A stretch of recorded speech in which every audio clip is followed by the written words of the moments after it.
Lonnie with Adulting with Amy and Lonnie. And as you can see, Amy's not here. And the reason for that is the video that we're posting for the next 2 weeks, we did months ago.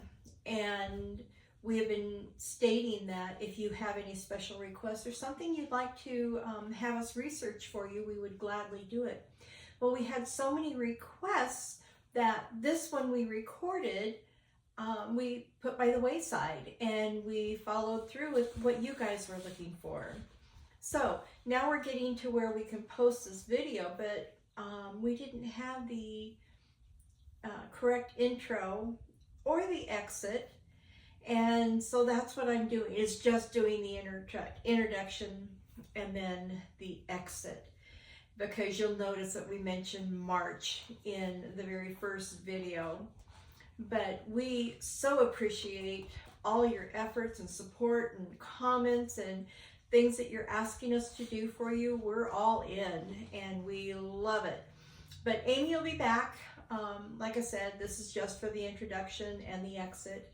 And let's just get going.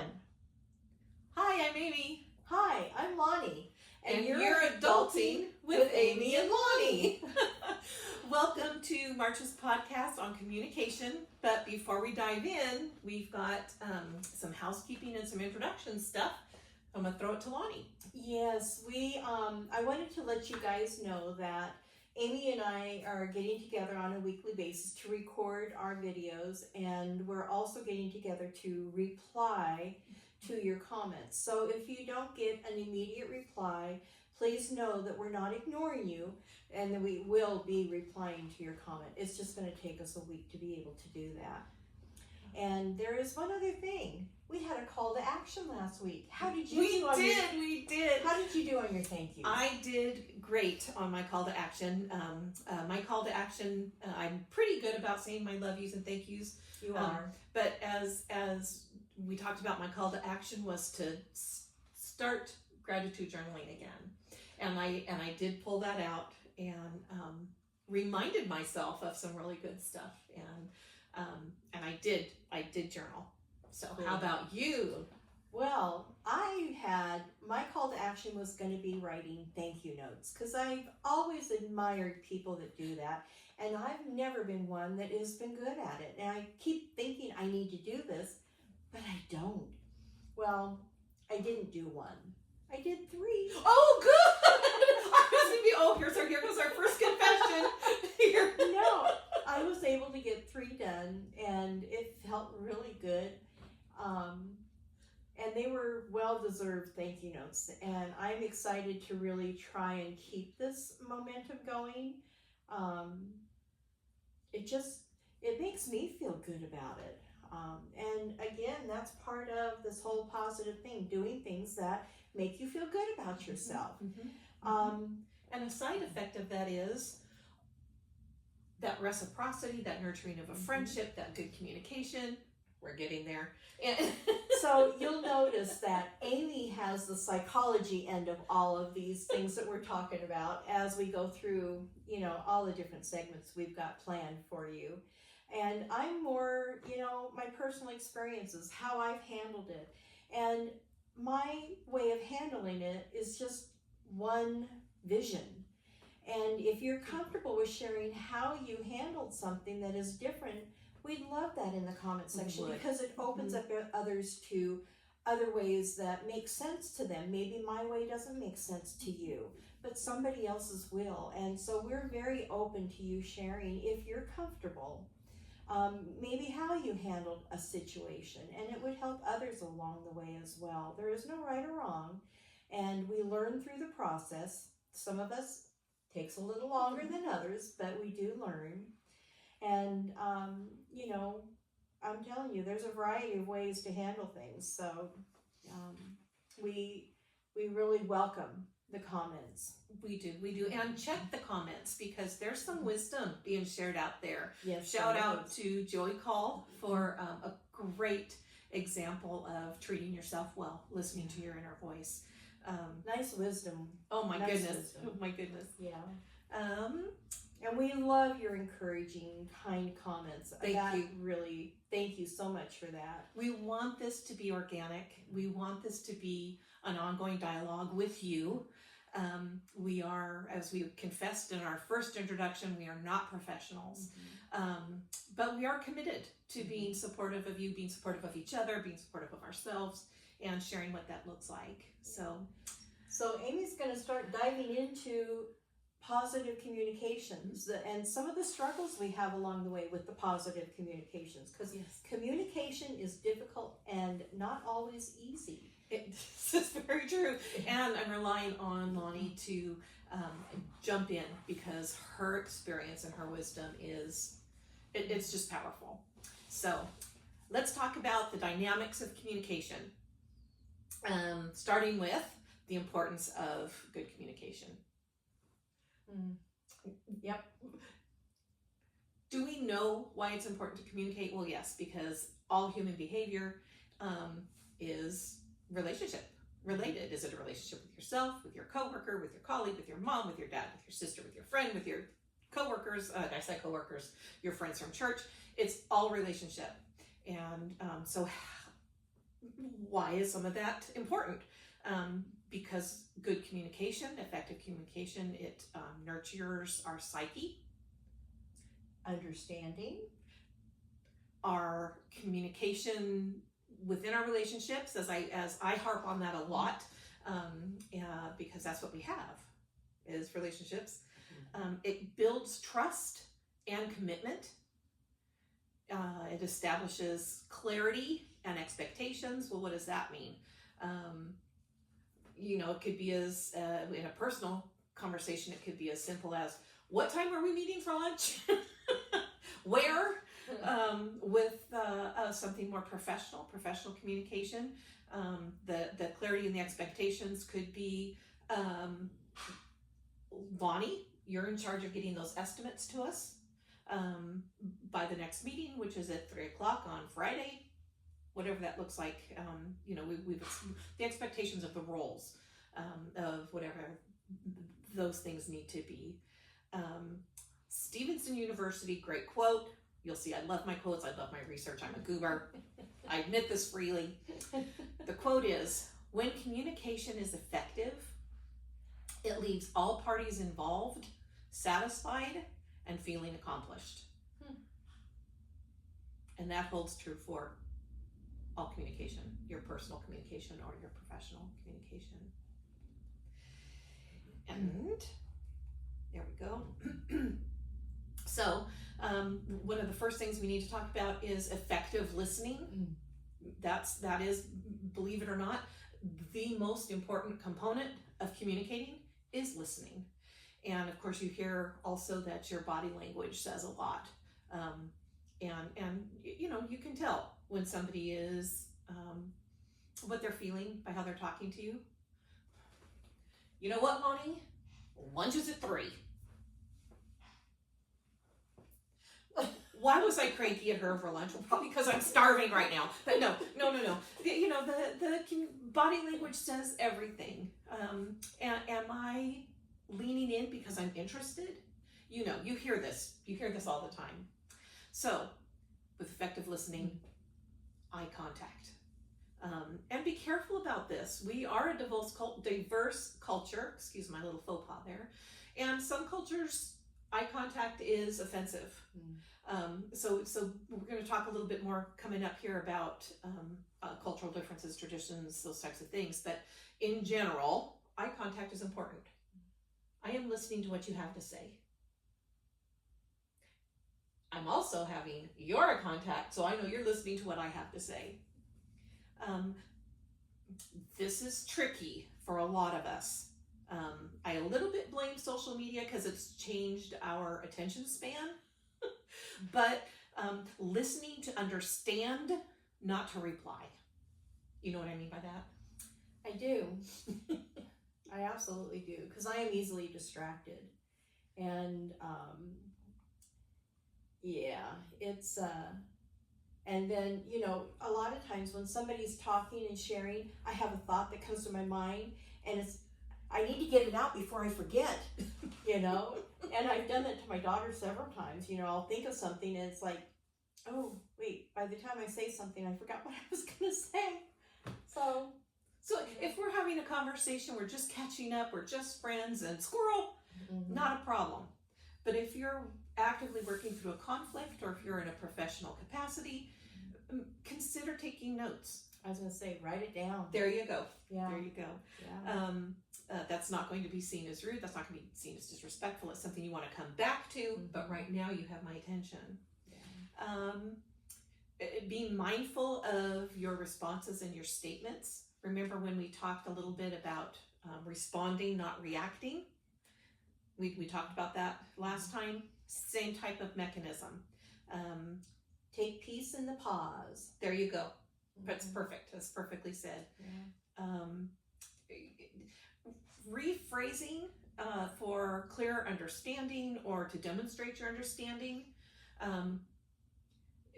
not a problem. Did you say we were meeting at Touch of Paso for lunch at 3? Or were you saying that your schedule was such that lunch at 3 is the good time for you with your schedule? It's okay to rephrase. It also says, I caught something. I was paying attention. I might be aging and forgetting some things, but I am trying.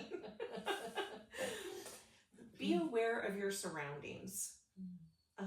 If I'm getting ready to share something that's emotional to me or sacred to me or confidential to me, I'm not going to just say to Lonnie while we're recording, oh my gosh, you're not going to believe what I'm facing right now. I just got this new medical thing. Or in the middle of the aisle of the grocery store. We'll talk about that too. But just be aware, and it's not just a courtesy to those around you, you know, it's protecting yourself too. Not everybody needs to hear everything you have to say. So take turns speaking. Yeah. Sometimes you'll get into a conversation where one person goes on and on and on and they're excessive. And you know, I've already shared, I'm easily distracted. And if somebody is going for a long period of time and I'm not able to interact with them, then my mind will wander or something will catch my eye and I'll be diverted to something else. So, you know, if you're talking quite a bit, pay attention to the other person, how they're reacting to you. Because if they're yawning, it's time to let them say something. So sometimes it's difficult. yeah. You know, I haven't seen you in 2 weeks. All this stuff has happened. I want to get this all out. And, okay, thanks for listening. Oh, shoot, I've got to go. Where was that reciprocity? Yeah. So There you go. summarize your content and a plan at the conclusion of the conversation. And that might not hold true for a personal conversation. Maybe it's as simple as, you know, oh, I'm so glad your mom's doing so much better. I'm sorry though, I've got to get running. I'm supposed to meet so-and-so, you know, personal conversation, that might be a little different. A professional conversation, you know, a typical conclusion like you would do for an email or a story. Wrap it up in a way that delivers some clarity.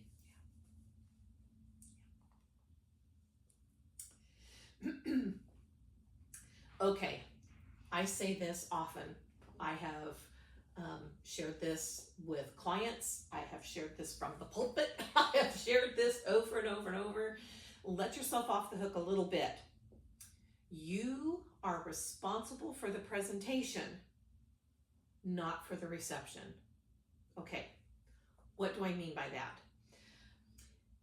Yeah, you need to clarify that. If I'm trying to, first of all, I want to try to determine whoever I'm communicating with, what is their best communication style? What do they prefer? You know, you go to any doctor's office anymore or anything where you sign in, they say, hey, what's your preferred name? What's your preferred gender? What's your preferred mode of contact? So that's going to help you a little bit. I prefer to have a face-to-face conversation. So if I'm familiar with Lonnie's communication style, if I'm familiar with within our friendship, some of the things that we differ on, the things that we agree on, I'm going to try to come at that conversation, whatever it is, with the integrity of trying to make sure I'm addressing Lonnie in the best way between her and I. Okay? I'm going to be mindful of our circumstances around us, our surroundings, the topic, the content. I'm not going to just hit her up with, oh my gosh, can you believe that candidate, blah, blah, blah. Where's the room for the discussion in that? I've immediately telegraphed what I'm thinking without taking what she's thinking into consideration. That's mean. That is not being responsible with my presentation. Okay? Now, if I'm coming at Lonnie with the integrity that I'm able to muster with whatever that conversation is, maybe for some reason we have to have a political conversation where we know we do have some disagreements. We just have disagreements, differing opinions, different opinions. Mm-hmm. I might preface it with that. I'm struggling with this political issue. Are you willing to talk to me about that? Is now a good time to talk to you about that? That presentation is respectful, it's honest, and what Lonnie does with that is not my responsibility. Well, and for me receiving it that way, it opens up dialogue. It's an opportunity for us to be able to openly share, rather than me feeling like she's attacking me because my politician maybe did something that was really stupid, and then I get on the defensive, and then the mind shuts down and there's no open communication. But to say that you're struggling and to say that you'd like to discuss it because we are different, in different areas, that really opens up the opportunity to be able to communicate and both see from each other's side, and actually end up with a really fuller understanding of what's going on. And it establishes again that reciprocity, that trust, that commitment to the relationship. I need to talk about this because it's bothering me. I don't understand. You've got a differing viewpoint. Talk to me about this. But that could hold true for this concept, that you are responsible for your presentation. And again, honest, mindful, and compassionate. You are responsible for that presentation. What happens after that, you can't control. Okay? So you can let yourself off the hook a little bit. If you're coming at it with integrity and it's received differently, that is not your responsibility. But it does take practice. You Definitely. might not nail it the first time or two. It does take practice, which is another good way to say, I'm trying to learn how to communicate more effectively. So bear with me if I come at you with the wrong approach. Help me understand how I can do this better. Then you've opened yourself up to a whole lot of growth. Yeah. And we've got a lot of changes happening in our culture, in our country right now. A lot of generational differences in seeing how things are unfolding. So, give yourself some mercy if you're not up on the correct vernacular, the correct vocabulary, but come at it with that integrity, with that responsibility of, I want to support XYZ. I don't know how to do that properly. I'm doing my best. Guide me. Do that. But be aware of different communication styles, and we're going to talk about that specifically with texting. Stay tuned for that one. That's a gem. And again, just attempting to determine the best way to communicate with who it is you're communicating. If this is, if the information is in great detail, does it need to be an email so there's bullet points? Is this just a short message? Can it be just a little heart emoji? I'm thinking about you. Is that enough? just being mindful. Being mindful. So, and then we go into defining communication, which is, its whole own bag. Here's the tough one. Toxic communication. I have to tell you, I have to be very honest with you. I have a difficult time using that word toxic because although it is a legitimate psychological term, we've beat it to death on social media. We've taken its power sort of away. I am talking about that type of communication that is in fact poisonous and dangerous to your psyche, to a work team, to your family, whatever that might look like. And there's some real defining traits in that. A lack of support. Oh my gosh, Lonnie, this happened. I don't even know. You're the first person I've called. And Lonnie says, sorry about that. Can I get back to you? She could say that in a different way. I am so sorry. Let me call you back when I have more privacy. Oh, I can receive that. Yeah. That's different. A lack of empathy. And Suck it up. Sorry. Now, in truth, if I'm calling Lonnie whiny and she says that to me, that's going to work for me. But that's a different story.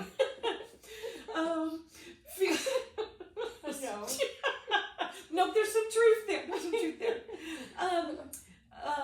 A classic example of know your audience. Feeling when you come away from those conversations with that person feeling minimized or ignored, or unimportant, or what is it they call it with the weddings? List B. That's not okay. There's not that reciprocity. That's not a relationship. One-sided requests. I'm really picking on Lonnie today. Usually I choose other people, but she just told me to suck it up. So we're going to abuse her for the rest of this podcast today. A one-sided request, meaning, Lonnie, we've got time frames that we're working on to try and do this with you for real. And it's actually a delight. We both feel like we're in our wheelhouses, in our grooves, and we're enjoying it very much. But for example, Lonnie calls and says, hey, I don't have that part done that I was supposed to do. Can you do it? And that happens a lot. If that happens a lot, especially when there are some very distinctive parts of this I can't do. But she didn't get to it, so it's my problem if we're going to continue to be people of integrity for you. That's that one-sided request, that lack of reciprocity. That's just not good. That's not good. And now that I've picked on you, Lonnie, would you like to rebut? Well, actually, the thing that hit me is what they call mushroom communication. I don't know if you've heard that before, but it means it's somebody who will not communicate. They'll keep you in the dark, and they feed you manure. We'll keep it clean. I wondered. Anyhow, and in their mind, that keeps them in a position of power. And I had a peer that I worked with that did this. That was her whole style of supervising. And she wouldn't give you all the information. And so you would end up making decisions based on what was shared. And parts of it would be wrong. And that's not a fun place to be. So, and that's all your psychology training would really, how would you handle that? Because I know I didn't handle it right. Oh, I tell you, suck it up. No, I wouldn't. You're in a tricky position if this is happening in a professional environment. Do you have a supervisor above them where you can go to them and say, I'm having a problem with my communication. How would you guide me in this situation? Taking on the responsibility that you can, rather than saying, what Lonnie tells me is half truth, half wrong, another half is missing. do something about this. But if it's in a professional environment and this is something that's ongoing and there isn't someone necessarily you can go to, I do recommend human resources, but that's a whole other conversation for another time. It's a tough one, and that's why I'm saying there's just. But it is toxic, and you shouldn't have to tolerate it. Exactly. Okay, professional communication. Yeah. You want to make sure that you've established your roles, your responsibilities, and your expectations. Even some small businesses, there is a single point person. What's the hierarchy? What's the appropriate way to communicate with each other? What are the roles, being specific? And those are things that can be continuously defined or re-impressed throughout the email. Lonnie, thank you for giving us the estimates that we asked for in such a timely manner.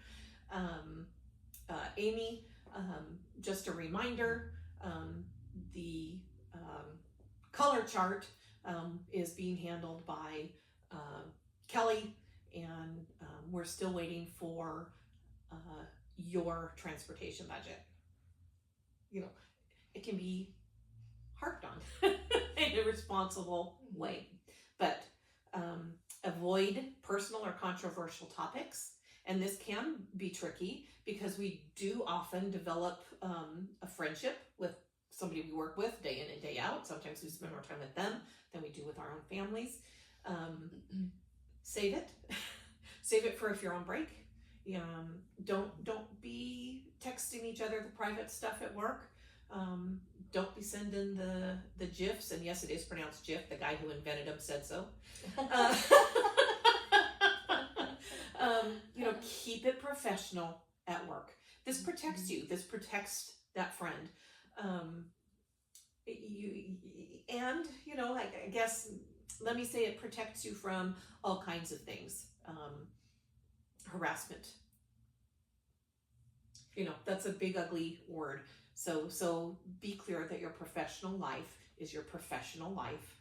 And people can interpret things differently. Absolutely. Absolutely. So, the gross oversimplification of that is I once supervised a young caregiver who said she could not work with a particular client any longer because the client used the F word all the time. And the client loved this caregiver. So I pulled in the family, and I had to, the long story short is the F word that offended the caregiver was fart. So be concise, clarify what's up to the best of your ability.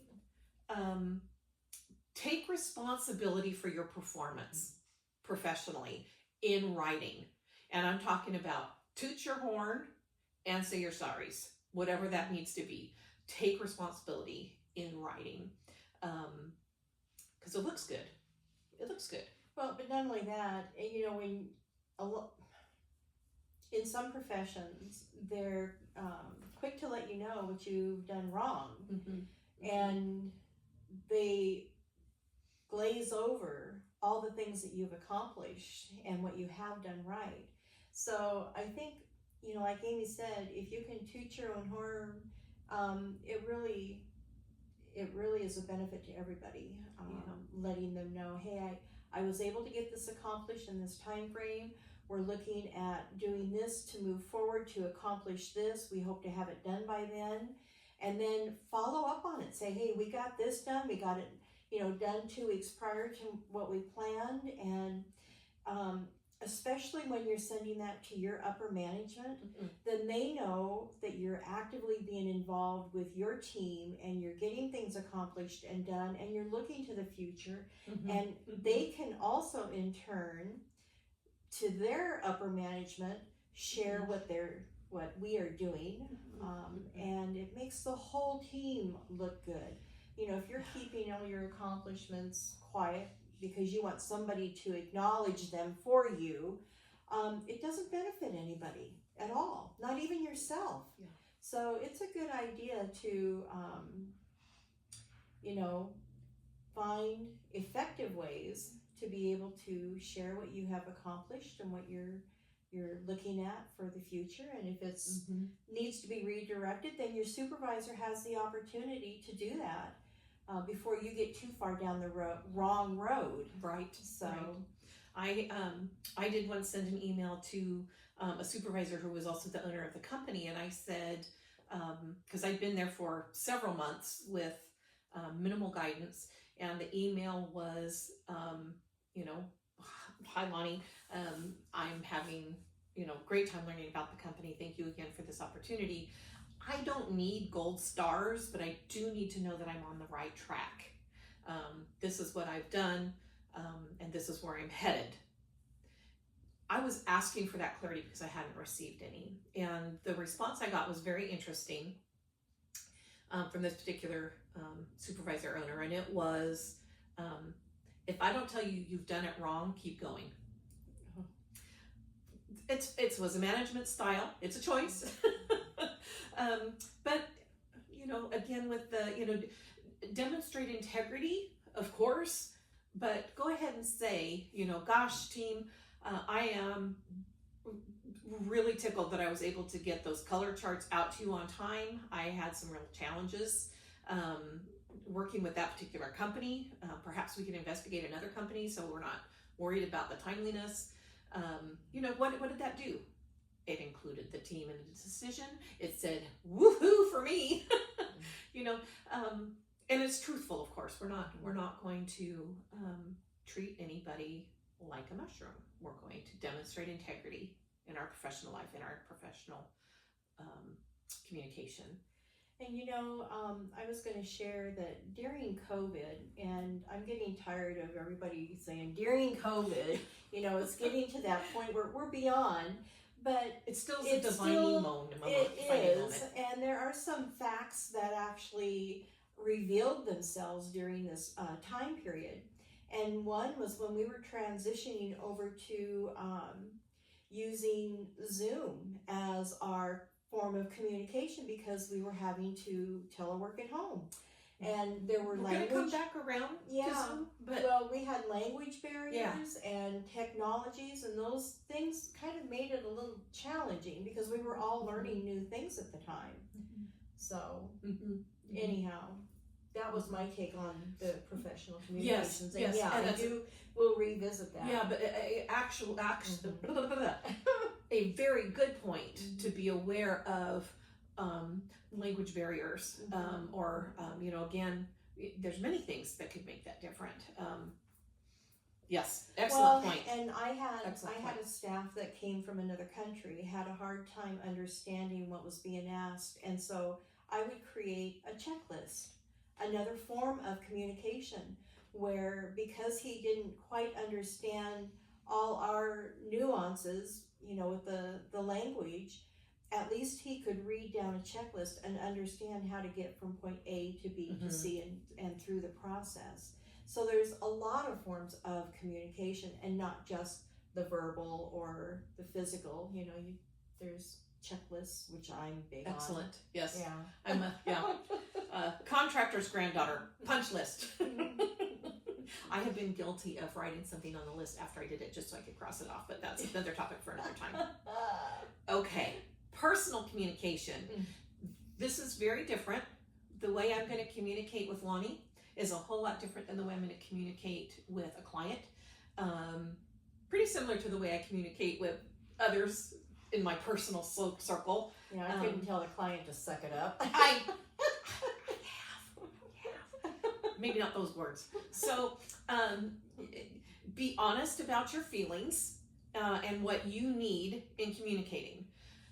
I have to tell you, my spouse was a genius at this. We were dating. It was early on. I had a really tough time with an instructor, and he was picking me up after class for a date, and I was upset over this instructor, and he said, "What's going on?" And I said, "I'm upset about this instructor."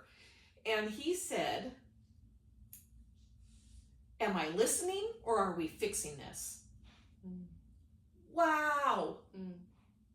wow. So I had to marry him. But be honest with yourself about what you're needing in that communication. Are we just touching bases because we can, because we've got the downtime? Are we just gossiping and, oh, squirrel, and oh, by the way, and this camping trip, and, or is this more pointed?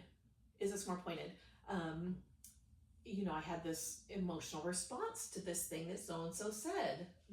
What do you think about this? Be honest about your feelings and what you need in that conversation. I'm very close with some of my kids, and the conversation will almost always start with, I've got nothing, I'm just checking in. Leave room for others to communicate what they need as well. Maybe I'm giving Lonnie a call just because I can, because we've got everything is in order, we've got no project hanging over us. That'll be the day. Yeah. And I call Lonnie and say, I got nothing. I just wanted to check in. Lonnie might say to me, I love that, but I'm on my way out the door. She's told me she doesn't have time right now. Now, am I taking that personally? No. No. But leave room for that. And leave room for, I'm not comfortable with this conversation right now, Amy. Let me think about this, because I don't want to say the wrong thing and I'm not sure what I want to say. I love that. I didn't have that tool. And when she shared that, I thought, that's a valuable tool to, if somebody is coming at you and you're getting on the defensive, that would be a good time to say, let me process this. Let me come back to you because I'm not ready to respond right now. That is powerful, because then you don't get into this bickering or power, whatever, struggle. That defensiveness, which is a survival skill, right? Something about this is attacking me. Yeah. I've got to take care of myself, my fight or flight, all those different crazy dynamics. And exactly as Lonnie said, it is powerful. You're taking control of that without shutting someone down. Right. Without shutting them down. Yeah. I wish I'd have had that tool 20 years ago. There's a lot of those things that we've learned from each other over the years, which is why we're coming at you now. Yeah. Now we're adulting. But still have a lot to learn. Absolutely, which is why it is so important for you to communicate back to us. We want to hear, what are your magic things? And our society is, like Amy had shared before, our society is changing. So drastically. Yeah, and so, and if somebody says, I've never changed, how boring. I hope everybody changes forever, because that means that you're growing and that you're interesting. Yes. So anyway. Yes. And that you're effective and that you are buying into your relationships and all those other things that make you a powerful human being. Yeah, that you're growing. Yeah. Okay. Next point. Next point. Keep confidences. Now, sometimes this can be tricky if you've got a tight group of more than 2 people. I raised my kids with the concept of it's not mine to tell. And that happened for a lot of things. Have you checked in with Danny lately? No. What's going on? It's not mine to tell, but it's fun. Done. And maybe it's not. Maybe it's not a fun thing. So in which case, I'm not going to bring it up at all. Danny sharing that she's cut her hair with everybody is a fun thing. Just keep your confidences. And be clear who you can trust when you're giving out a confidence.